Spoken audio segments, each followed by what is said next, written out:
Le Seigneur soit avec vous. Et avec votre esprit. Évangile de Jésus-Christ selon saint Luc. Gloire à toi, Seigneur.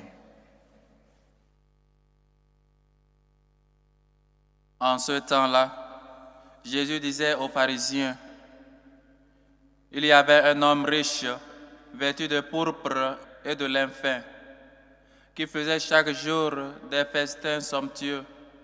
Devant son portail gisait un homme nommé Lazare, qui était couvert d'ulcères. Il aurait bien voulu se rassasier de ce qui tombait de la table du riche, mais les chiens, eux, venaient lécher ses ulcères. Or le pauvre mourut, et les anges l'emportèrent auprès d'Abraham. Le riche mourut aussi, et on l'enterra. Au séjour des morts, il était en proie à la tortue. Levant les yeux, il vit Abraham de loin et Lazare tout près de lui. Alors il cria, « Père Abraham, prends pitié de moi et envoie Lazare tremper le bout de son doigt dans l'eau pour me rafraîchir la langue, car je souffre terriblement dans cette fournaise. » « Mon enfant, répondit Abraham, rappelle-toi, tu as reçu le bonheur pendant ta vie et Lazare le malheur pendant la sienne. Maintenant, lui, il trouve ici la consolation et toi la souffrance. Et en plus de tout cela, un grand abîme a été établi entre vous et nous, pour que vous, qui voudraient passer vers vous, ne le puissent pas, et que de là non plus, on ne traverse pas vers nous. » Le riche le répliqua, « Eh bien, Père, je t'ai pris d'envoyer Lazare dans la maison de mon Père.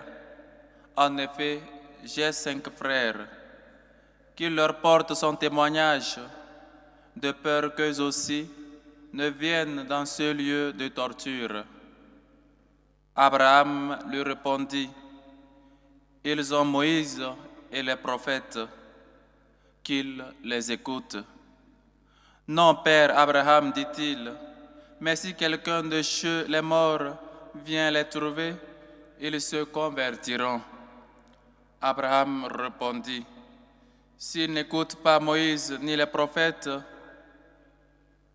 quelqu'un pourra bien ressusciter d'entre les morts, ils ne seront pas convaincus. »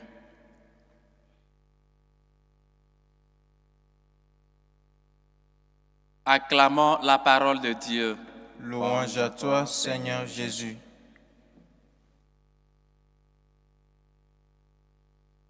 Chers frères et sœurs, n'oublions pas que ce chemin que nous sommes en train de faire, c'est pour que nous puissions revenir vers Dieu.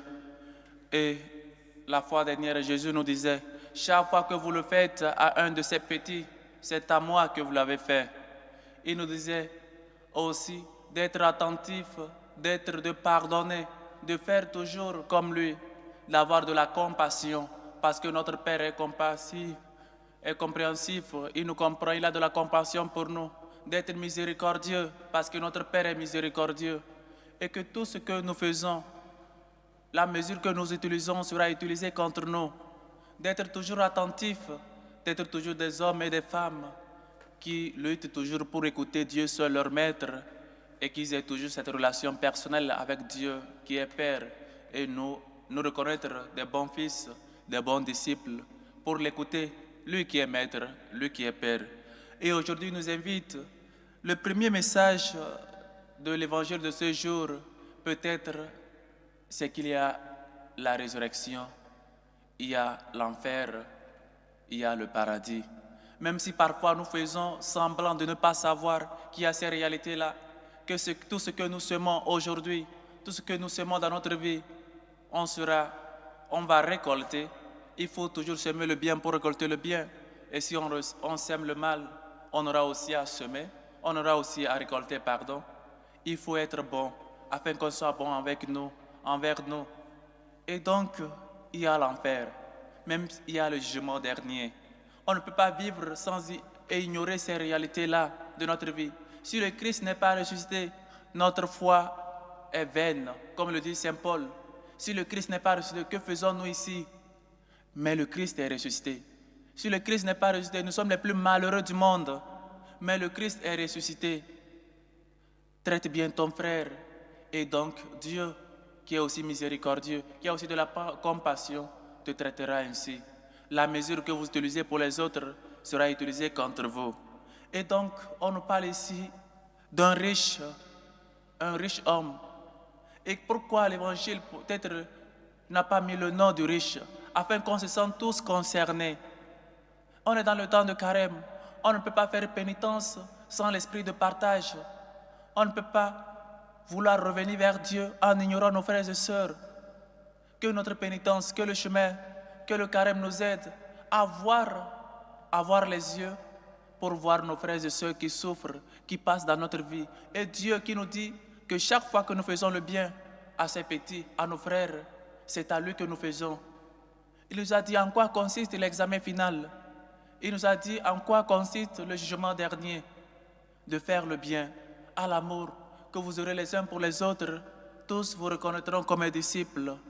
Et moi qui n'aime pas mes frères, et moi qui ne tolère pas mes frères, et moi qui ne tolère personne, parce que le monde nous enseigne l'égoïsme. Le monde nous enseigne à nous refermer en nous-mêmes, à être des gens qui ne veulent pas partager, qui n'ont que des yeux pour eux. Mais le Seigneur nous appelle à être ouverts, à partager, à se donner nous-mêmes, à aimer au-delà de nous. Et, chers frères et sœurs, voilà l'évangile de ce jour qui nous parle d'un riche et d'un pauvre. Le problème n'est pas la richesse, mais c'est que nous mettons notre confiance dans cette richesse. C'est le Seigneur qui donne cette richesse. C'est le Seigneur qui nous donne tous les biens que nous avons. Mais il ne veut pas que nous mettons notre confiance dans ces biens-là.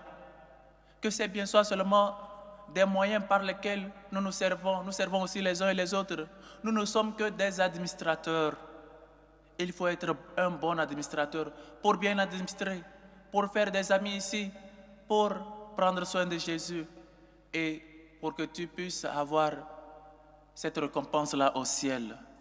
Et dans la première lecture du prophète Jérémie, il nous dit déjà, il dit, tandis que son cœur se retourne du Seigneur, il sera comme un buisson sur la terre désolée. Il ne verra pas venir le bonheur. Mais il dit, béni soit l'homme qui met sa foi dans le Seigneur, dont le Seigneur est la confiance. Voilà, la richesse nous amène à nous éloigner de Dieu, à penser que nous pouvons nous secourir seuls, nous sauver seuls. Nous n'avons pas besoin de Dieu, parce que nous mettons notre confiance dans ces biens-là. Nous mettons notre confiance dans ces biens matériels, dans la richesse, et donc nous oublions Dieu qui nous a donné cette richesse, qui nous a donné ces moyens, qui nous a donné ces biens matériels. Heureux est l'homme qui met sa foi dans le Seigneur. Et moi, en quoi j'ai mis ma confiance? Sur qui j'ai mis ma confiance? Là où est ton trésor, là où sera ton cœur. Où est mon trésor? Où est mon cœur? Mon cœur ou mon trésor, c'est ce que j'ai? C'est peut-être ma famille, c'est peut-être les biens matériels que j'ai, c'est peut-être l'argent que j'ai. Ou mon trésor, c'est le Seigneur. Et donc en lui, j'ai mis ma confiance. Le Seigneur est mon champ et mon salut. Ou c'est l'argent? Vous ne pouvez pas servir Dieu et l'argent. Mettre sa confiance dans le Seigneur. L'argent en soi n'est pas mauvaise, mais elles amènent l'homme à se détacher de Dieu et à mettre sa confiance en l'argent là qui passe. Voilà ce qu'a fait le riche. Et la tradition l'appelle l'opulence. Parce que nous tous, quand on se laisse facilement détourner, on se laisse facilement corrompre par les biens de ce monde et on oublie l'horizon, on oublie la finalité de ce monde. Nous sommes dans ce monde, mais nous ne sommes pas de ce monde. Il ne faut pas qu'on l'oublie. Heureux est l'homme qui met sa foi dans le Seigneur. Suis-je heureux parce que j'ai mis ma foi dans le Seigneur? Ou je suis malheureux au contraire parce que ma foi, parce que j'ai mis ma confiance sur l'argent J'ai mis ma confiance sur ce que j'ai. Ce que tu as, c'est le Seigneur qui te l'a donné. Mais il faut que ça ne soit pas ton idole. Ça soit seulement des moyens que tu utilises pour arriver à Dieu. Il y a l'enfer, il y a le paradis. Et cela dépend de moi. Le Seigneur est miséricordieux. Oui, il est juste, il est juge. Et donc, si on n'a pas les yeux pour voir la souffrance de nos frères et sœurs, pour être ici des bons collaborateurs, des bons administrateurs des biens que le Seigneur nous a donnés, et donc, ce n'est pas au ciel qu'on va se convertir. Lui-même l'a dit, je pense le samedi passé, quand tu es encore en chemin, il faut te réconcilier avec celui qui t'amène au juge, afin qu'il te délivre au juge et le juge te condamne. Pendant qu'on est encore dans ce monde, il faut qu'on se convertisse, il faut qu'on fasse l'amitié avec Dieu, il faut qu'on mette en lui notre confiance, il faut qu'on sache nous-mêmes gagner le paradis. Père Abraham, laisse que Lazare vienne jusqu'à moi et me rafraîchir la langue. Et dis, rappelle-toi que tu as eu les biens dans ce monde et Lazare des malheurs. Maintenant, le Père le console. Et entre vous et nous, il y a un abîme pour que d'ici là, personne ne passe et de là vers ici, personne n'arrive. Voilà, le Seigneur nous parle toujours du jugement. Le Seigneur nous parle que Dieu se lèvera. Il séparera des brebis et des boucs. Les boucs seront à sa gauche, les brebis à sa droite. Il y a toujours le jugement dernier. Il y a l'enfer, il y a le paradis. Et donc, cette vie n'est pas la finale. Il faut vivre parce qu'après cette vie, il n'y a plus rien. C'est un mensonge. Et pourquoi donc le Seigneur prend cette peut-être molestie de descendre, de se faire homme, de se faire petit, de mourir, de ressusciter pour nous s'il n'y avait plus rien après la mort? Après la mort, il y a la vie. Il y a la vie éternelle. Et il y a la mort aussi éternelle qui est l'enfer. On ne peut pas vivre comme si c'était le dernier monde, la dernière vie. Il faut qu'on apprenne à se sauver, qu'on apprenne à se rattacher nous-mêmes. Et c'est ça le sens de carême. Il ne faut pas oublier qu'on est en carême. C'est aussi faire pénitence de ses péchés, faire pénitence de son égoïsme. La société, chaque jour, elle nous enseigne qu'être différent, être indifférent, être égoïste, être égocentrique, être quelqu'un qui se soucie seulement de lui-même. Et s'il faut lutter, même s'il faut faire du mal aux uns et aux autres pour être bien, il faut le faire. Voilà ce que le monde nous enseigne. Le contraire, le Seigneur nous enseigne. Avoir des yeux pour voir la souffrance de nos frères et sœurs. Mais il faut peut-être les piétiner, il faut peut-être les gouverner, il faut peut-être même les tricher, il faut peut-être la corruption, il faut peut-être les voler pour qu'on soit riche. Il faut être riche, coûte et coûte, utiliser tous les moyens et méthodes. Mais le Seigneur nous dit qu'il faut partager avec celui qui est à côté. Il faut qu'on soit généreux. Il faut qu'on ait des yeux pour voir la souffrance de ces petits-là. J'étais malade et tu m'as visité. J'avais faim, j'avais soif. Tu m'as donné à boire, tu m'as donné à manger. Chaque fois que vous l'avez fait à un de ces petits, c'est à moi que vous l'avez fait. Mais nous, égoïstes, nous, égocentriques, nous, indifférents des problèmes des uns et des autres, nous pensons seulement à nous-mêmes. Nous servir en premier. S'aimer soi-même et laisser le prochain mourir. L'égoïsme, l'indifférence, vivre aveugle, incapable de voir l'autre, sans piété, sans pitié de l'autre. Les biens de ce monde sont seulement les moyens que le Seigneur nous donne. Il faut qu'on soit des bons administrateurs, des gens qui sont généreux, des gens qui reconnaissent que c'est le Seigneur qui les a fait ce don et donc appelés à partager, appelés à vivre avec les autres, appelés à s'intégrer dans la société que le Seigneur nous amène. Chers frères et sœurs, Que le Seigneur nous aide à mettre seulement en lui notre confiance. Béni soit l'homme qui met sa foi dans le Seigneur. Dans le Seigneur est la confiance. Il sera comme un arbre planté près des eaux. Mettons seulement notre confiance dans le Seigneur. Comme nous voyons les enfants, quand ils marchent avec leur père, la main dans la main, ils sont en confiance, ils sont heureux, ils sont contents. C'est aussi à cela le Seigneur nous appelle, à pouvoir marcher à côté de lui et nous sentir des gens heureux, des gens protégés, mais de ne pas faire du mal à notre prochain, bien au contraire, lui faire du bien, parce que nous avons un seul Père, celui des cieux. Nous avons un seul Maître, le Christ.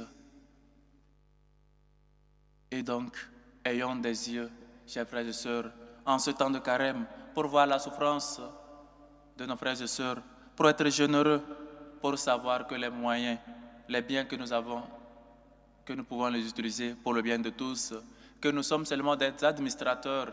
Il faut donc bien administrer pour hériter le royaume des cieux.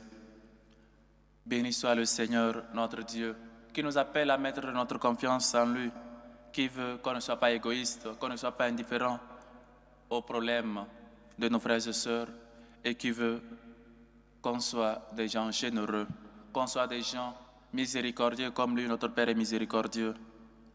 Les biens, les richesses ne sont pas mauvais. La mauvaise chose, c'est que cela nous quitte ou cela nous amène à mettre notre confiance en eux. Cela nous détache de Dieu. C'est ça le mauvais. C'est ça la mauvaise chose. Et à cela, le Seigneur nous appelle aujourd'hui avec la parabole, avec l'évangile du riche opulent. Et je répète, c'est la tradition qu'il a mis opulent. L'auteur sacré n'a pas mis le nom pour qu'on se sente tous concernés. Nous tous, nous sommes riches. Nous tous, nous avons quelque chose à donner, à partager avec nos frères et sœurs. Demande-toi, qu'est-ce que j'ai et je dois partager? Qui est donc mon frère qui passe à mon côté? Et ce temps de carême nous aide à voir la souffrance des uns et des autres, à prier pour eux, à les secourir.